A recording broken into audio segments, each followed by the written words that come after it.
Meredith Gorman here in the PNC Bank Sports Studio with Doug Kide. Doug, it's been a wild week in general, but over at Gillette Stadium, a few guys returned to practice after leaving the game last week with injuries. What have you seen? Yeah, on Thursday in practice, linebacker Juwan Bentley was back on the field. Sony Michel also returned to practice for the first time since being placed on injured reserve. So he's designated for return now, but there were still some big names that were not at practice. Cornerback Stephon Gilmore still not out there. Wide receiver N'Keal Harry, defensive tackle Lawrence Guy, then some of the more minor players as well. Rookie running back J.J. Taylor we didn't spot.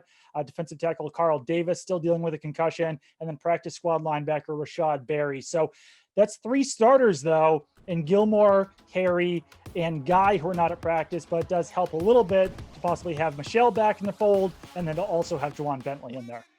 Well, with these losses, the team obviously has to make some adjustments, but they also made some moves, small ones at the trade deadline, picking up a wide receiver and then a defensive tackle off waivers. What do these guys bring to the table, and what were your kind of thoughts on how the trade deadline went? It went pretty much as expected. The Patriots weren't big buyers. They certainly weren't sellers, but I think that Isaiah Ford is definitely a useful piece to add to the offense. He actually played under former Patriots wide receivers coach Chad O'Shea last season with the Miami Dolphins, so he might have some knowledge of the Patriots system coming in here. He's a bigger slot receiver who can play outside a little bit. Reminds me quite a bit actually of Jacoby Myers, and Jacoby Myers has played really well over the last couple of weeks, so hey, why not add another Jacoby Myers clone into your offense? And Isaiah Mack, the Patriots definitely need some more depth at that defensive tackle position. They've had injuries all season there. Bo Allen not coming back this season. So Isaiah Mack is kind of a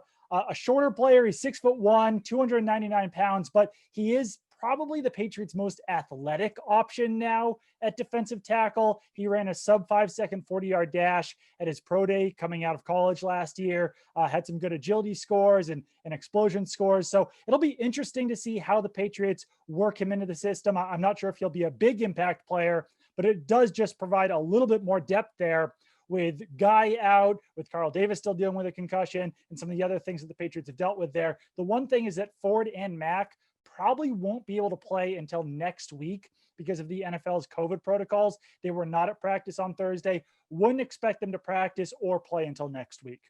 All right, well, thank you, Doug, and we'll look forward to watching an AFC East matchup on Monday night when the Patriots play the Jets.